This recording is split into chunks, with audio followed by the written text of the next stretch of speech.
Auburn loses two guys with a ton of experience, and let's talk a little bit more about this Juco ruling. In the world full of podcasts, he's the undisputed heavyweight champion of hot takes, an Auburn sports homer, master of the boog, and message board legend. Get your buttons buttoned and your hats flattened because the Top Button Podcast is about to kick off, and you don't want to miss your courtside seat. Now, here's your host, Charlie Five. Yes, sir, we're back. It's another episode of the Top Button Podcast. I'm your host, Kyle Rush, a.k.a. Charlie Five, and we're ready to get after it. Happy Friday. Friday after Christmas, leading up to the new year. I don't know. This week after Christmas is always weird. You don't really know what to do. You can't get any work done because you know you got New Year coming right around the corner. But we get a weekend to kind of hang out in the middle of it. So, but let's talk about, we have two players that are going into the portal that have a ton of experience between them. Both of them, the Juco ruling didn't necessarily cause them to go into the portal, but it gave them some extra eligibility, and they chose to try to pursue that eligibility elsewhere. We're going to talk about that in detail in just a moment. But before we do that, we got to give a shout out to mybookie.ag. Use coupon codes, plural, TNR Casino for a 300% deposit bonus, and then use coupon code next round for a 50% deposit bonus. The casino bonus can only be used in the casino, but my gracious, whatever you deposit, they multiply it by 3 and give it to you in free play for you to go have fun there. Then carry that over, all your winnings over to the sports book and have some fun there too. A lot of fun, easy deposits, with easy withdrawals, mybookie.ag. Auburn loses two guys to the transfer portal, two very, very seasoned veterans in Percy Lewis and Keionte Scott, both of which have Juco experience. Both of them played Juco. Keionte Scott came straight to Auburn from Juco, and then Percy Lewis went to Mississippi State from Juco. So both of those guys are going to take advantage of the extra year, at least 1 year of eligibility waiver that was given after the Diego Pavia case was sort of ruled in his favor, that Juco eligibility should count against your NCAA eligibility. So in other words, if you went to Juco, it's just like an extension of high school. It doesn't count against your college 5 years to play for. It doesn't count against that at all. So that's what the ruling is saying. So all these guys that have multiple years of Juco experience, now you get to use those for college. Now the only catch was they ruled to I think yesterday was that it has to be from 2000 on. If you're a 2019 player, you can't. There are some guys out there that would have some eligibility because of this that could play an extra 7th year, but that's not going to be the case. It's got to be 2000 and beyond. So let's talk about each one of these guys. Talk about Keionte Scott, talk about Percy Lewis and what Auburn's losing, and then I want to dive a little bit into the positives and the negatives of this Juco ruling and what we can expect in college football moving forward. Keionte Scott, I'm kind of torn on this one. I don't want to have revisionist history and act like he wasn't a good player in 2022 and 2023. I think everybody was fired up that he was coming back. I think there may have even been an issue where he went into the portal last offseason. I can't quite remember. Or either there was a lot of talk that he was going to enter the portal, and then he either withdrew his name or he never went in. But there was a lot of nervousness that he was going to go elsewhere because he had such a good previous season. And again, I regardless of what happened this year, I don't want to act like he was never a good player at Auburn. And there's just no value whatsoever in bringing him back. He gets an extra year because of this ruling, and he's going into the portal. He's going to seek playing time elsewhere. I think the big mistake he made was insisting on moving to outside corner from nickel. I think he had carved a niche at nickel. I think he was a very effective nickel. I think he was really good when he was close to the ball. The further away that he got from the ball, the more he struggled. His production dropped off significantly this year, and his snaps dropped off significantly as well. Some of it was due to injury, so I'm not going to act like it was all just because he had a down season. But some of it was because of that move outside. It just really, really hurt his production. I understand that outside corners are the blockbuster paycheck amounts in the NFL, but at the end of the day, you can only play what you can play. So that the nickel was sort of like his role. So he could have easily played that role for many, many years in the NFL. I think of guys like Jonathan Jones that played at Auburn, carved out a role at nickel in the NFL, and especially with the Patriots. I don't know exactly where he is now, but played for multiple years at nickel, and I think that's what he could have been. He could have been, that at the next level, and hopefully wherever he goes, maybe he gets back into some kind of role like that. But he started the first 3 games at outside corner, and it was not good. It just wasn't. He was picked on quite a bit. Then he was moved back inside to nickel once guys started to pass him. But then he got a little dinged up, but in reality, guys were passing him at nickel as well. He just struggled in coverage this year big time. I think sort of the book was out on him, and he was picked on very often. Like it was almost like a concentrated effort to get one-on-one coverage with Keionte, and he was going to get beat. I don't know. I can't really point to why that's the case, because it was seemingly the opposite the year prior, to where he was one of the better players in coverage, even though he was at nickel. He was one of the better players at run support. He was one of the better players at, coming downhill and tackling in space and blowing up plays in the backfield. Like he was one of the better players at that. And he had a ton of success at that last season, but for whatever reason, man, production just dropped off big time, big time. Even punt returning. Last year, he led the SEC in average yards per return, nearly 15 yards per return last year on punt team. And then this year, it drops all the way down to a little over 6. And then he started having fumbling problems, muffing problems. And they ended up replacing him with Malcolm Simmons. Just don't really know what's going on there. I don't really know what all happened there, because there was, again, a lot of promise for him going into this season. I'm not going to pretend like this is just a complete don't care. He was never any good. I'm not going to play that game, because he was good. He was very good 2 years ago. And then for whatever reason, something happened.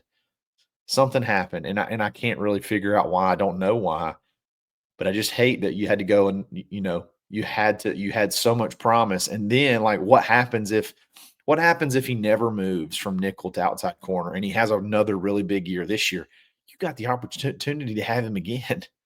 You have the opportunity to be one of the older leaders in this secondary, very talented young secondary next season. But, for whatever reason, it just didn't work out this past year. I don't know if it was a personality thing. I don't know if it was a system thing or what, but it just didn't work. And he's going to go try his luck elsewhere. And obviously, I'm going to wish him the best of luck. I don't know that unless something changed at Auburn, something changed with him, I don't really know that there was a clear path to playing time. With all of the young guys that stepped up this past year, and then all the really talented young guys that are coming in this next season, or all these freshmen that are going to get here at the beginning of January, coupled with the older guys, I just don't know that there was a clear path to playing time. So it's probably a wise decision that he pursues something elsewhere. And this Juco ruling gives him that opportunity to not end on a quote unquote bad note, so to speak. So good luck to him. Wish him the best. Again, I do think it's a loss. It's you just happen to have guys that you feel like can replace his production. And if you didn't have the drop off from 2023 to 2024, we'd be talking about this a lot more as a big time loss. So best of luck to Keionte Scott. Another one, Percy Lewis. Look, there was a ton of high hopes for Percy Lewis. You're talking Senior Bowl. Was tweeting about this when Auburn added him. Auburn's going to break the streak of adding offensive tackles to the NFL, and it's going to start with Percy Lewis. I mean, those were the type articles that you saw. I mean, that came from Jim Nagy with the Senior Bowl, who literally scouts dudes for a living. That's what he does. He scouts college players for a living to get them to his game, the Senior Bowl, and then obviously he's helps communication with NFL teams as well. So that's just what he does. There's tons of positives around that signing and tons of positive outlooks. He changes the offensive line. He allows Dylan Wade to move inside the guard. He gives you the flexibility. He gives you this. He gives you that. And then literally none of it materialized for a number of reasons. Some of it was just his play, unfortunately. He just wasn't quick enough. There was one game I looked at, I think it was Missouri. Missouri, he played 3 snaps and gave up a sack. Alabama, he may have played, I think it was Alabama. He played maybe 1 or 2 snaps, and like the very first snap he went in, he got a false start. Just never seemed to be able to put it together at Auburn, and you can't really understand why. Don't really understand why. Because, for the most part, I know the offensive line is still not where we want it to be, but for the most part, from the previous year to this year, you gave up less sacks. You had more yards per carry. You played a little bit better as a whole on offensive line, but Percy Lewis was not the reason why. He struggled, and obviously he was replaced pretty quickly. Just never was a fit. Never was a fit. And I know some people are like, oh my gosh, well, we're bringing in another portal offensive tackle that we're hinging all of our hopes and dreams to, like we did with Percy. Well, the difference is Percy was like the 13th ranked offensive tackle in the portal, and Xavier Chaplin was the number 1. So that's a pretty big jump. That's a pretty big gap. And Xavier Chaplin was a full-time starter, and Percy was sort of like a part-time starter at Mississippi State, which is, it's Mississippi State. It just is what it is. I mean, I don't have to go any further. I don't have to go any further there. So he gets some extra eligibility. He's going to go seek some playing time elsewhere. I don't think he had a pathway to playing time at all, even with the extra year. I just don't think there was a good spot for him on this roster as far as getting in there and being able to play. I don't think he really fit switching over to right tackle. He definitely wasn't quick enough to play left tackle, and I just wish him the best of luck elsewhere. He's going to have to probably take a step down and get a bunch of reps, and just get better. I think that's the only pathway for him to get in anywhere close to the next level, is to take a step down and get you a bunch and find you a good spot where you can play. Doesn't matter where it is, and then work out consistently, drop your weight, work on your quickness, and just rep and get ready for the NFL, because that's really your only chance. But that's another one where Auburn could have had an extra year of eligibility out of these guys because of this Juco ruling, but they chose to go elsewhere. And I don't think you necessarily lose on either one.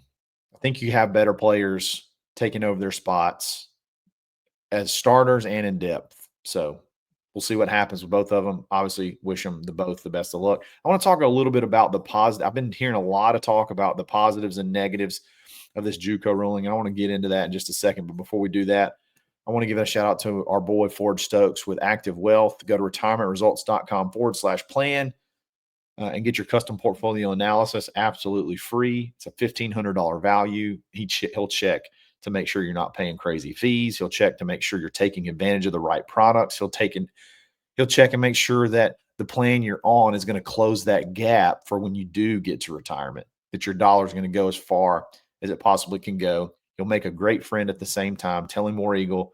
Tell him we sent you. That's Ford Stokes with Active Wealth. Is it good? Is it bad? That's what the conversation's been, and I think there's pretty good arguments on both sides of this JUCO ruling. There will be an appeal. Okay, so this thing's not permanent yet. This is just a 1-year little extension of eligibility for some guys. I don't know how it's going to play out. Some people think this is not going to be a permanent thing. Some people think that once it's appealed, they'll have some sort of agreement and it'll go back to at least somewhat like normal.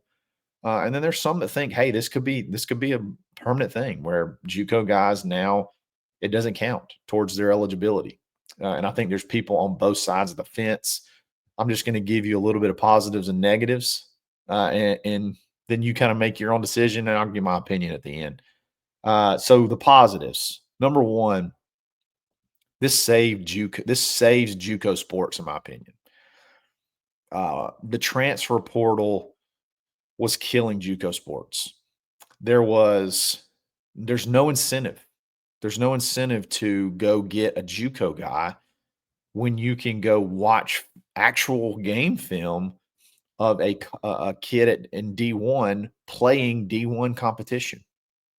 There's no incentive whatsoever. It's a gamble. Why would you take a kid that doesn't have 4 years in theory? Why would you take that kid when I can just go scout? I can go scout all these guys in the portal and find one that may be better than or equal to, and actually has game film at the collegiate level that I can actually get some kind of grasp on. It's not JUCO competition versus JUCO competition.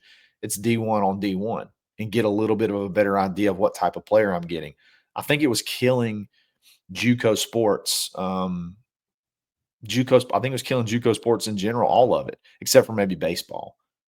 JUCO used to be the transfer portal. If you think about it, that used to be the thing. Think about Cam Newton. Think about all these guys. They would go down to JUCO for one season and then jump back up. That used to be the thing. But this transfer portal just has completely killed JUCO sports. I mean, basically, kids go to JUCO and then there's no real chance they're going to go anywhere after that. Even some of the better players, just because of the transfer portal. Some kids have to go the JUCO route. I mean, for whatever reason. It could be a family situation. It could be an academic situation. It could be a financial situation. Some kids just have to go to JUCO. And the transfer portal was basically, if they went there, essentially their career was pretty much over. There was just not a lot of pathways for them to get back to big time college football because of the transfer portal. Some kids, when they did go to JUCO and they exhausted their eligibility there and graduated, they come to college football, and then you only got 2 years to play. Your first year you're spending, unless you're just a baller, which there are very few of those, but unless you're just a baller, you come in and you have to get acclimated. Sometimes you don't even play that much. And then you're hoping maybe I get one shot at it my senior year. I think of Xavier Miller. Xavier Miller, there wasn't even the thought was not like him playing so much the first year he got here was not part of the plan. He was going to, in reality, I think they probably would have loved to redshirt him so he could play 2 years. But no, he had to get thrown into the fire. And so his first year, he's drinking through a fire hose. Is he really even getting better? I mean, he's obviously getting the reps, but he's just getting thrown into the fire. And he actually played pretty good. It ended up being, a pretty good deal for him. But that's just an example of, guys coming in from JUCO. They only got 2 years. They got to make the most out of it. But man, that first year, you're swimming, your head spinning, trying to get used to it, get up to speed. And I think this gives them just a little bit more time, obviously, to get adjusted, get used to the speed of the game, learn how to practice, break bad habits. Not to say all JUCO coaching is bad or anything like that, or a detriment, but it's a different level. So there's definitely going to be some bad habits and things like that that you probably have to break, and that takes time. And now you don't have that count against you, I guess. So that's another bit a positive. Guys like Champ Anthony, Bobby Travis, Seth Wilfred, and then I just mentioned Xavier Miller. All these guys are Auburn kids that their eligibility was coming close to an end. Some of it was at its end, and now they get an extra at least one more year to play at Auburn, to get better, to make more money in the NIL. Just a little bit more time to spend at Auburn. So definitely some positives there, but there are some negatives too, and there's some big ones, I think. Number one is this, to me, really hurts fringe high school kids. When I say fringe, what I mean by that is like those mid-tier 3-star kids, those late bloomers, those kids that didn't camp a lot, those kids that just firmly rely on their high school production, and there's not a lot of marketing around them. Small school kids. A lot of those kids, I think, that would have been able to go to like a Troy or a South Alabama or a Georgia Southern or a Georgia State. I think you're going to see a lot of those kids have to either go the JUCO route, or maybe even go to like Division II or something like that. Like guys that probably could have gotten a D1 scholarship somewhere with good marketing. This hurts them. This hurts high school recruiting a little bit because it just gives you so many more options. It just gives you so many more options to get players other than high school. I mean, there are thousands of kids in the transfer portal. There's thousands of kids in the transfer portal. There's hundreds of JUCO kids. And now those JUCO kids can come in at 20 years old with 4 years of eligibility if it's becomes a permanent thing. So I can see that where it really can put sort of a hindrance on high school kids in being able to get to a D1 program. I think it could definitely hurt that. Hey, and then you better have a plan when you go in the portal. I know sometimes it's sort of we don't need you anymore. You need to try to find somewhere to play, and you may not necessarily have that plan right away. But if you're just going in the portal to try to, and you had the option to stay where you are, if you're going into the portal, but you have the option to stay where you are, you better have a plan, because this just insanely increases your competition on getting a spot somewhere else. And maybe, I could see an argument where some of these guys may be more enticing because, again, you could get a 20-year-old kid who has 4 years of eligibility if this thing becomes permanent. I can see where that is something that's that's a lot more appealing than going in and getting a transfer portal kid at times. So there's definitely some negatives. There's definitely some negatives that they're going to make some pathways a lot tougher for kids. So you got to definitely weigh it out for sure. If you're going to go in the portal and you can stay somewhere, you better have a plan. You better have been tampered with or seeking to be tampered with, because if you're just going into the portal and hoping your phone's going to ring, you may be in for a rude awakening, because you just got your competition level as far as competing for another spot ramped up by a fair amount. So definitely some negatives as well. Overall, I'm probably in the minority, but I like it. I like it. I like the idea of these kids that maybe grow up with a little bit of a tougher background, or financially they need to go this route. Academically, they need to go this route. There may be a late bloomer. They may have a sick family member or something like that, and they needed to stay home and help take care of them. So they went to the local junior college. There's so many stories that I think this could help benefit, and doesn't just put a roadblock at them being able to succeed. I think this helps stuff like that. And on the flip side, I think it also helps kids when they get to their college. It helps them get acclimated, gives them time to get up to speed, and again, it saves JUCO sports. I think JUCO sports was reeling big time. JUCO basketball, there's almost, I mean, how many JUCO basketball players actually do you see anymore go to big time schools? I mean, the transfer portal for basketball may be even crazier than the transfer portal for football and baseball. Again, I don't really see it affecting baseball much because that JUCO scholarship for baseball is big. With baseball being one of those sports that say, Title IX, constraint at the next level where you don't get full scholarships in D1, but you can get full scholarships in JUCO. I think that doesn't really affect them too much. But basketball and football, this helps those JUCO sports teams out a ton. And it makes it a little bit easier to swallow going to a JUCO. So if you're borderline and you don't want to, and you think you're better than, maybe taking a lower tier school or a D2 school, you think you're D1 quality, a big time SEC or big time Power 5 quality, it doesn't hurt so bad to go to JUCO because now you can go and you can prove yourself, and then you can come in with 4 years of eligibility if the appeal is granted and they keep it like it is. If it's just a 1-year thing, then this whole conversation is kind of moot. So, but we'll see what happens. I think that this college game is constantly evolving and transforming, and I don't know where it's going to end. But this is a unique thing that I never would have expected.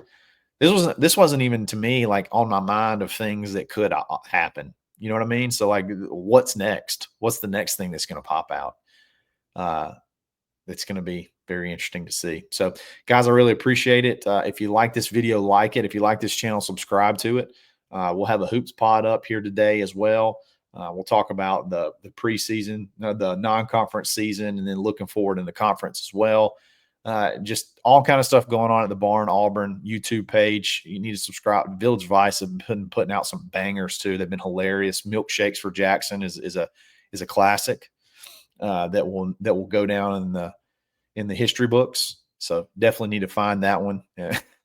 Find that Village Vice and check on that one because that's obviously hilarious. You subscribe to thebarnauburn.com where you'll be up to date on all your portal recruiting and team news.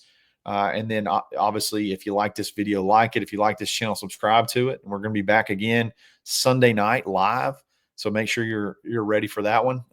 DAP's going to join me for that one. And we're definitely going to talk about all the news coming up, maybe discuss this JUCO stuff with him as well. So, guys, appreciate it. Have a great weekend. We'll talk again soon. It's another episode of the Top Button Podcast. Stay buttoned. Thanks for listening, and drive home safely.